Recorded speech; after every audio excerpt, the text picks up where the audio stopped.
창세기 19장 14절서부터 17절까지입니다.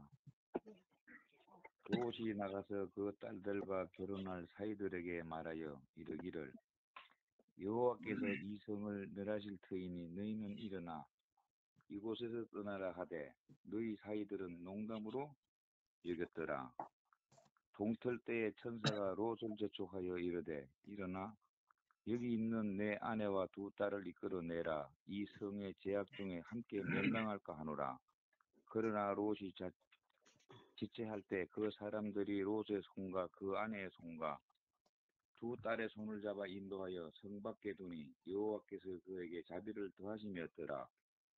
그 사람들이 그들을 밖으로 이끌어낸 후에 이르되 도망하여 생명을 보존하라. 돌아보거나 들에 머물지 말고 산으로 도망하여 멸망함을 면하라. 아멘.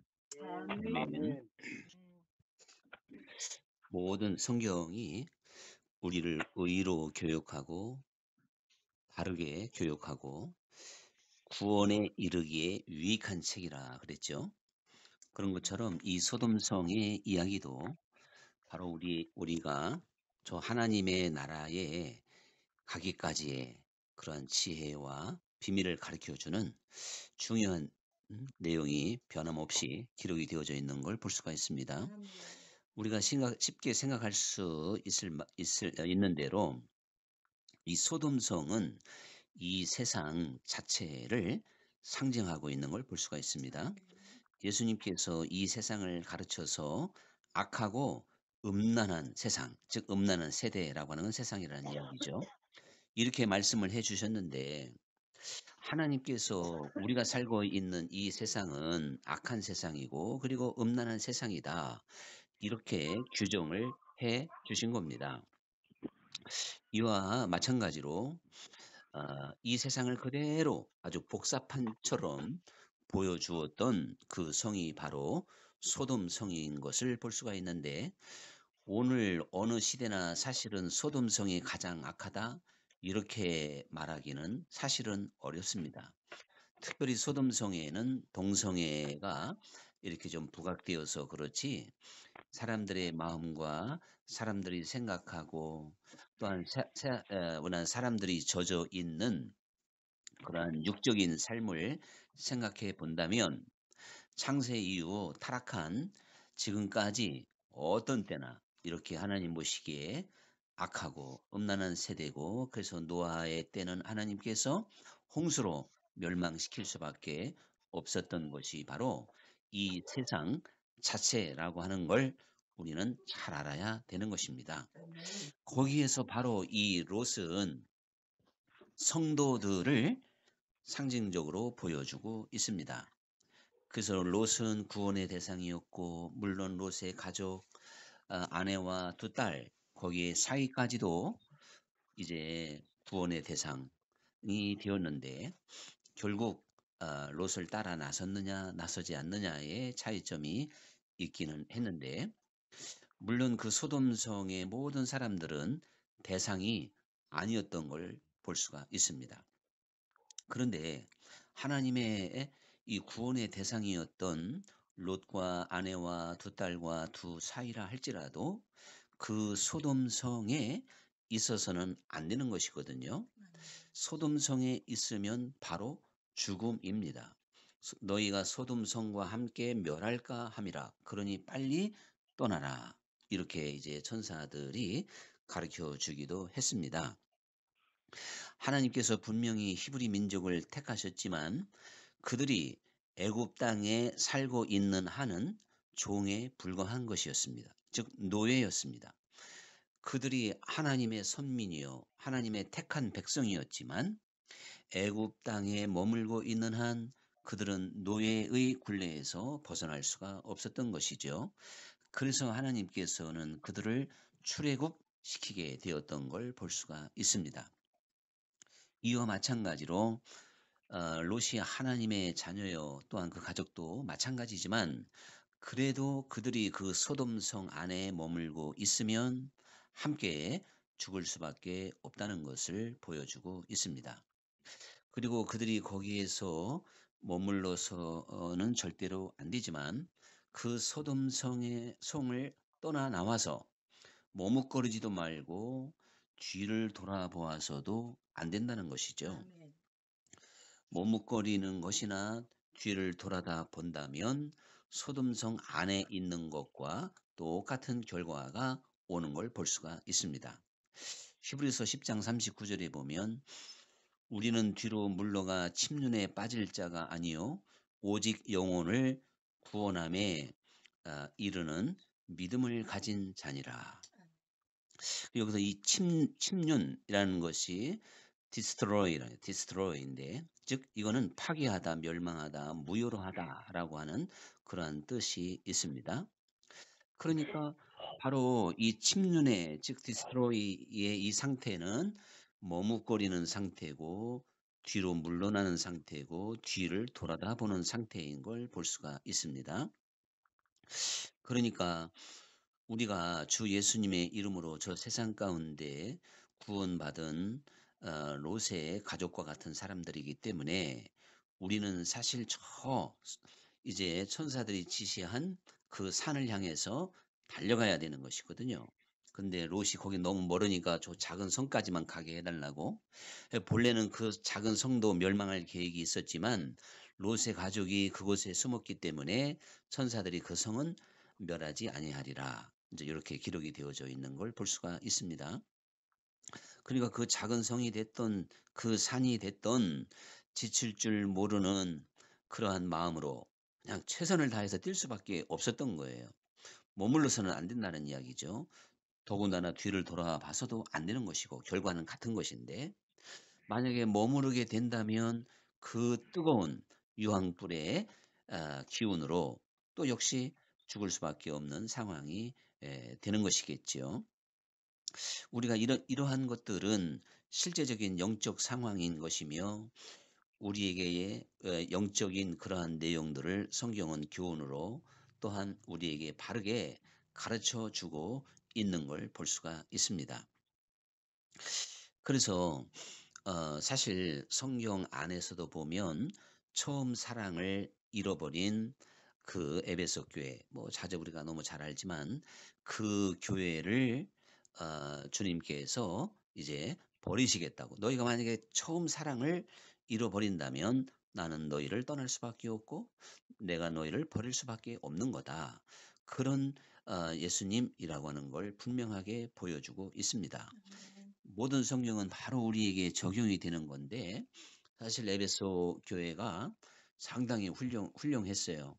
행한 일도 많이 있었던 거 볼 수 있는데 그들이 그 처음 사랑을 잃어버렸을 때 주님으로부터 이렇게 책망을 받게 됐는데 결국 이 신앙은 주님께서 마음을 다하고 뜻을 다하고 힘을 다하고 또 성품을 다하고 목숨을 다하는 것이 이게 가장 큰 계명이라는 것 아니겠습니까? 세 계명. 예? 이게 아주 첫 계명으로 바로 이렇게 하나님을 사랑해야 된다. 이렇게 말씀을 하셨기 때문에 이건 뭐 최상의 표현이잖아요. 마음, 뜻, 힘, 성품, 그리고 목숨까지. 이 이상 뭘 더해야 되겠습니까? 이것이 바로 저 성을 향해서 달려가는 자세가 된다. 이렇게 말씀하고 있는데 왜 성경이 이렇게 말씀하고 있을까? 결국 주님께서 천국의 비유를 통해서 우리는 밭에 감추인 그 보화를 확실히 본 농부와 같은 사람들이기 때문에 그 농부가 그 보화를 본 다음에 모든 것을 다 팔았듯이 이렇게 천국을 확실히 보고 믿는 사람들은 앞을 향해서 달려갈 수밖에 없다는 것입니다. 머물 수 없고 더군다나 뒤를 돌아보지를 않는다 이거죠. 그래서 빌립보서 3장 12절에부터 14절 내가 이미 얻었다 함도 아니요 온전히 이루었다 함도 아니라 오직 내가 그리스도 예수께 잡힌 바 된 그것을 잡으려고 쫓아가노라. 형제들아 나는 아직 내가 잡은 줄 여기지 아니하고 오직 한 일 즉 뒤에 있는 것은 잊어버리고 앞에 있는 것을 잡으려고 표대를 향하여 그리스도 예수 안에서 하나님이 위에서 부르신 부름의 상을 위하여 쫓아가노라. 이렇게 바울의 고백이고 계속적으로 고린도전서 9장 24절에서 운동장에서 다름질하는 자들이 달아날지라도 오직 상 얻는 자는 하나인 줄을 너희가 알지 못하느냐. 너희도 얻도록 이와 같이 다름질하라. 자, 우리가 사실 운동장에서 땅 하고 뭐 100m를 5명, 6명 이렇게 출발하는데요. 근데 상 얻는 자는 하나라는 것입니다. 근데 여기서는 하나님의 나라에서는 뭐 경쟁하듯이 한 사람에게만 상을 준다는 건 아니죠. 우리가 다름질하여 상을 얻으려면요. 저 결승전 테이프를 향해서 전력 질주하지 않으면 누구도 우승할 수가 없어요. 사람의 그 어떠한 신체적인 한계가 비슷하기 때문에 세계적인 그 100m 선수들은요. 불과 정말 어떤 경우는 그냥 2-3cm 뭐 1-2cm로 승부가 날 수도 있죠. 그래서 0.000 미초 뭐 이렇게 승부가 나는 경우가 많이 있는데 그들은 호흡 한 번 잘못하면 팔 한 번 잘못 휘두르면 지는 겁니다. 모든 것이 완벽해야만이 이제 전 세계에서 가장 빠른 그러한 사람이 될 수가 있는 거거든요. 그래서 아무리 다름질을 잘해도 옆을 살짝 보면 그 사람이 절대 1등 할 수 없어요. 그와 같이 혹시 꼴찌로 네가 달려갔다 할지라도 곁눈질 하지도 않고 네가 가지고 있는 그 어떠한 조건을 최선을 다해서 달렸다면 그렇게 달리는 것이 바로 상 얻기에 합당한 것이다. 지금 바울은 그렇게 설명해 주고 있습니다. 그렇기 때문에 머뭇거린다든가 뒤를 돌아보는 것은 경주자의 자세가 절대 아닌 것을 볼 수가 있습니다. 우리는 저 천성을 향해서 이 세상을 나왔기 때문에 계속 다름질하는 신앙의 경주자입니다. 우리의 이 경주자가 세상에서 방황하고 세상을 바라보고 세상을 그리워하고 머뭇거리고 뒤를 돌아보는 것은 하나님 나라에 합당하지 않아서 부르심에 합당한 자가 아니다. 라고 하는 것을 우리에게 보여주고 있는 말씀이죠. 그러므로 우리는 소돔성을 이미 떠난 성도지요. 이것은 곧 세상을 우리는 떠난 존재다. 그런 이야기입니다. 사실 모든 그리스도인들은 이 세상 가운데에서 나온 자들입니다. 나온 자들. 그래서 이 교회 즉 에클레시아가 바로 세상 가운데 있는 사람들을 이렇게 불러내서 한 곳에 모인 것이 바로 교회인데 세상 가운데 있는 우리들을 주님께서 에클레시아 불러낸 것이거든요. 예수님께서 말씀하시기를 그래서 내 나라는 이 세상과 다르다. 즉 내 나라는 이 세상에 속한 나라가 아니라고 말씀을 하시면서 주님께서 정말 12영이나 되는 천사를 동원해서 잡으려고 오는 로마 군인을 뭐 다 물리칠 수 있었지만 순순히 잡혀주시고 많은 고난을 이제 당하시며 죽기까지 하셨던 걸 볼 수가 있죠. 주님께서 모든 그리스도인들은 이미 소돔성 즉 세상을 떠난 사람들이기 때문에 이 세상의 어떠한 법칙과 이 세상의 원리와 또한 이 세상의 풍속 또한 이 세상의 어떠한 그러한 풍조를 따라서 사는 사람이 아니라고 하는 것을 가르쳐 주고 있는 겁니다. 그러므로 사실 우리는 이미 이 세상을 떠난 이 세상에 속한 사람들이 아니기 때문에 세상의 것 때문에 우리가 일희일비라는 말이 있죠. 어떤 일에 웃고 어떤 일에 또 울고. 그러니 사실 세상 사람들은 세상의 모든 것으로 일희일비해요. 그래서 뭐 좀 좋은 일이 생기면 웃고 좀 안 좋은 일이 있으면 금방 울고 낙심하고 원망하고 이것이 바로 세상에 속했기 때문에 그런 것입니다. 하나님 말씀은 늘 제가 설교 때마다 소개하지만 항상 기뻐하라. 범사에 감사하라. 이게 어떻게 세상을 속한 사람들에게는 가당한 말씀이겠습니까? 절대 불가능입니다. 그러나 이제 하나님 나라에 속한 이 세상을 떠난 사람들은 이 세상 것을 초월할 수 있기 때문에 그래서 세상 것과 세상의 조건과 지금 환경과 상관없이 기뻐할 수 있고 감사할 수 있고 평안할 수가 있는 것이죠. 그렇기 때문에 또한 사랑할 수 있는 거고요. 세상의 법칙이라면 미운 사람, 세상의 법칙이라면 원수를 어떻게 내가 사랑할 수가 있겠어요. 근데 그 모든 것들을 우리는 초월하여 세상으로부터 떠나 있기 때문에 가능한 것입니다. 그러므로 정말 이 세상을 떠났을 때 우리는 자랑하지 않는 것이며 다른 사람과 나를 비교하지 않기 때문에 진정으로 겸손한 자가 될 수가 있는 겁니다. 그리고 이 세상 어떠한 것도 의지하지 않는 거죠. 우리가 기대가 크면 실망이 크다. 그런 말이 있어요. 우리가 주님을 의지하고 실망한 사람이 있을까요? 주님을 또한 함께 주님과 함께 일을 했는데 실망한다든가 실패할 수 있을까요? 근데 우리가 세상 바라보다가 세상을 의지하다가 결국에는 이 세상을 의지하면 실망할 일이 너무나도 많을 것입니다. 우리가 하나님 나라의 복음도 마찬가지예요.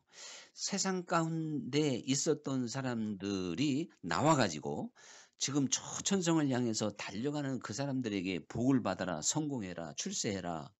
이게 지금 도대체 하나님으로부터 온 말씀이냐 하는 것을 사실은 실감해야 됩니다.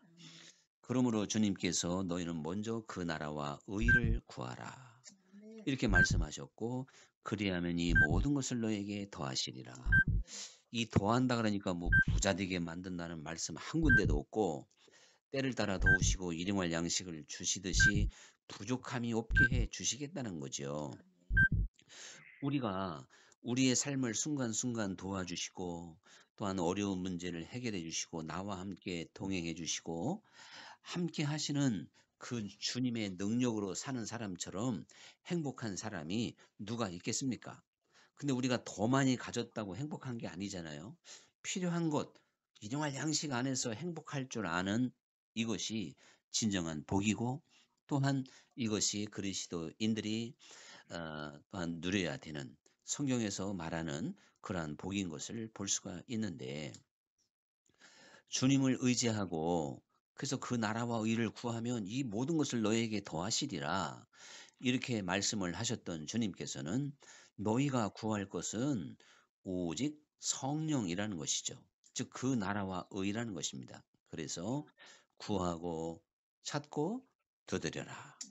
이렇게 이제 말씀을 하시게 됐어요. 그래야 하면 성령을 너희에게 선물로 주시지 않겠느냐. 근데 우리는 사실 일평생 이 세상을 살면서 내가 얼마나 구하고 찾고 두드리는 삶을 살았는지 돌아봐야 될 것입니다.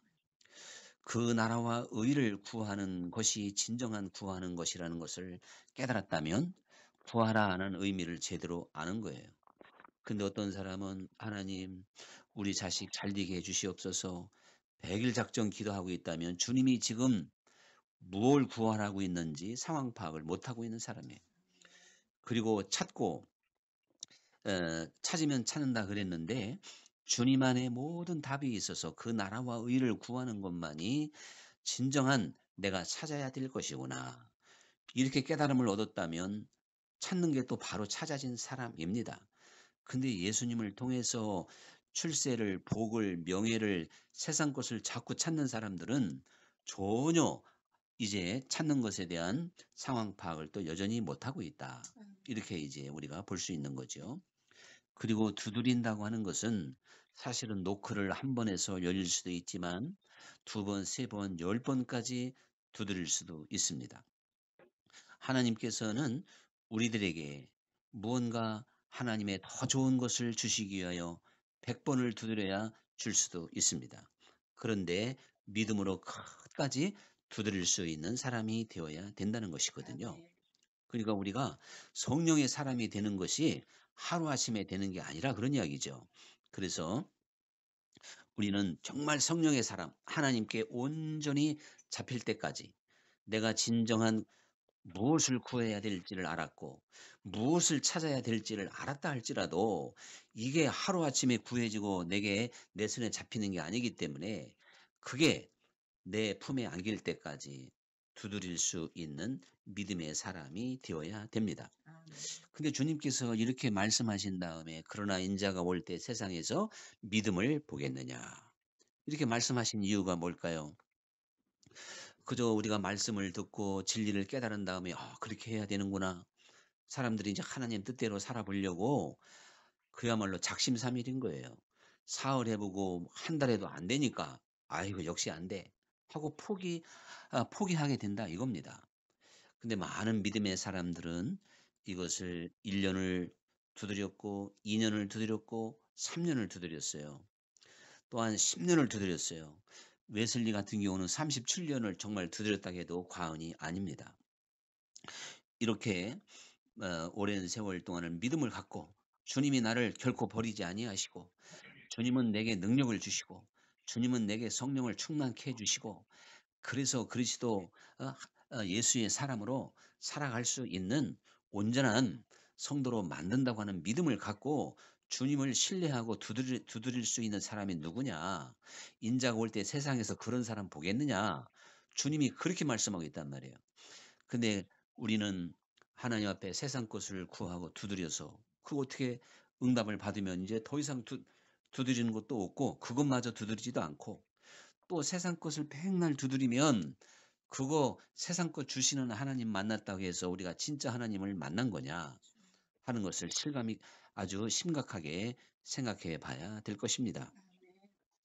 야고보서 4장 13절에 들으라 너희 중에 말하기를 오늘이나 내일이나 우리가 아무 도시에 가서 거기서 1년을 유하며 장사하여 일을 보리라 하는 자들아 너희는 잠깐 보이다 없어지는 안개니라.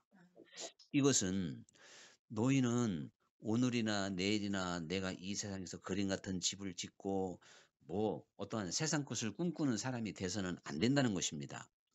왜? 너희는 잠깐 보이다 없어지는 안개이기 때문에요. 그러므로 내일 일을 받지 못한 너희들은 우리는 임박한 종말론을 살기 때문에 지금 마음을 다하고 뜻을 다하고 목숨을 다하여 주님을 찾는 것이 인생의 본분이라는 것입니다. 이것을 구하고 찾고 두드리는 것이 하루하루의 삶이고 오늘을 살고 아니면 내일이 우리에게 주어지는 의미지 우리가 이 세상에서 백년 대계를 세우고 이 세상 어떠한 목적을 가지고 살아가는 게 우리의 인생이 아니라고 하는 것을 우리에게 분명하게 보여주고 있는 것이거든요. 이제 뒤를 돌아보지 마라 그랬는데 사실 이 출애굽한 이스라엘 백성들이 종종 우리가 애굽에 있었을 때는 얼마나 좋았느냐. 고기 까마 옆에서 고기를 굽고 마늘과 후추도 먹어가면서 이거 사실 만나로만 살라 그러니까 그걸로 만족하지를 못한 거예요. 이 소돔성을 빠져나와서 저 성을 향해서 달려가던 롯과 모든 가족들이 참 그동안에 모아놓았던 것, 그동안에 즐겼던 것들이 얼마나 생각이 나겠어요. 근데 그걸 돌아봐서는 안 된다는 것이거든요. 이 애굽을 나온 이스라엘 백성들이 애굽에서 먹었던 고기와 마늘과 후춧가루가 생각나듯이 오늘 이 세상 가운데서 빠져나온 우리들도요. 끈질기게 괴롭히는 것이요. 나의 어떠한 자랑이고 명예고 물질이고 쾌락인 거예요. 이것이 얼마나 끈질긴지 철로역정에서는 자기 살을 떼어내는 것과 같다 그랬어요. 정말 살을 떼어내는 또한 뼈를 깎는 듯한 그런 고통이 사실 모든 그리스도인들에게 주어져야만이 뒤를 돌아보지 않을 수가 있는 겁니다. 이스라엘 백성들이 광야에서 만나만 먹고 40년을 살아야 된다. 사실 그거 참 상당히 따분할 수도 있고 그거 참 단순한 만나 하나를 가지고 40년을 먹는다. 이게 겉으로 볼 때는 너무너무도 처량한 것 같지만 실제적으로 그 상황을 보면요. 완벽하게 구름 기둥, 불 기둥 그리고 날마다 내리는 만나 이런 것으로 인하여 우리는 하나님의 임재 그리고 하나님의 어떠한 그 음성 정말 그 함께 하시는 하나님을 피부로 느끼는 그러한 삶이었기 때문에 그 삶은 참으로 신기한 삶이었고 신비한 삶이죠. 그 부족함이 없는 삶이었죠. 신발도 부러뜨 뭐야 신발이 닳지 않았고 옷이 헤어지지 않는다. 이렇게 하나님이 완벽하게 역사하셨기 때문에 우리가 그리스도인의 삶을 살아가는 이들에게 종종 세상 사람들이 아니 무슨 재미로 살아가냐고 그렇게 물어보는 사람도 있어요. 얼마 전에 우연히 만난 사람이 저한테 담배를 안 피우냐고 안 피운다고 했더니 저한테 아저씨는 오래 못 산다 그래요. 왜요? 그러니까 아 이렇게 스트레스 많은 세상에서 담배를 피워서 스트레스를 날려야지 담배를 안 피우는데 어떻게 스트레스를 날리냐. 그러니까 오래 못 살으니까 담배를 피라 그러더라고요. 그래서 이제 그냥 뭐 그런 잠깐의 만남이었으니까 제가 누군지를 몰랐기 때문에 그럴 수도 있어요. 그러니까 그러나 사실 주 안에 있는 나에게 뭐 딴 근심이 있으랴 또한 주님 안에 사는 삶이 그 어디나 하늘나라 뭐 이렇게 고백하고 있듯이 사실은 만나로 40년을 산다 할지라도 모세와 아론과 미리암과 여호수아와 갈렙과 수많은 믿음의 사람들은 날마다 함께 하시는 하나님 정말 임재하신 여호와의 그 숨결과 함께 부족함이 없는 불평불만이 없는 하나님이 잠시 시험하기 위해서 이제 물을 제한시켰다 할지라도 생수처럼 터뜨려 주실 것을 믿고 기다릴 줄 아는 그러한 사람들이 되었던 것입니다. 오늘 어떻게 보면 단순한 주님을 구하고 주님을 찾고 주님을 두드리는 우리의 이 삶이 참 그리스도인의 삶은 단순한데 이 단순함 속에서 참된 만족과 참된 기쁨을 누릴 수 있는 그러한 능력이 있어야 된다는 사실이죠. 이제 우리가 그 히브리서의 말 12장 1절에 보면 이러므로 우리의 구름같이 둘러싼 허다한 증인들이 있으니 모든 무거운 것과 얽매이기 쉬운 죄를 벗어버리고 인내로써 우리 앞에 당한 경주를 경주하며 우리 앞에 간 증인들 다 증인들이 우리를 지금 응원하는데 사랑하는 자들이요 우리도 세상에 있을 때 이렇게 뒤를 돌아보지 않고 머뭇거리지 않고 주님만을 바라보고 달려왔더니 지금 영광의 면류관을 쓰고 있습니다. 이렇게 응원하고 있다는 거죠. 무엇보다도 지금 성령으로 우리와 함께 하신 주님께서는 저 천국에서 우리의 거처를 마련해 놓으시고 우리가 오기를 기다리고 있는데 그 기다리시는 주님이 뒤를 돌아보지 말고 머뭇거리지 말고 나를 바라보며 똑바로 달려오라. 지금 열심히 우리를 부르고 있다는 사실을 기억해야 되겠습니다. 기도하겠습니다. 감사하신 아버지 하나님, 오늘 소돔성의 이야기를 통해서 소돔성을 빠져나왔던 롯과 가족들이 바로 나를 그중에 그것이 곧 나를 지칭하고 있음을 기억하여 주셔서 성경의 이야기처럼 우리가 머뭇거리거나 뒤를 돌아보지 말게 하시고 나를 기다리시는 우리 주님을 향하여 전진해 갈 수 있게 하여 주옵소서. 예수님 이름으로 기도합니다. 아멘.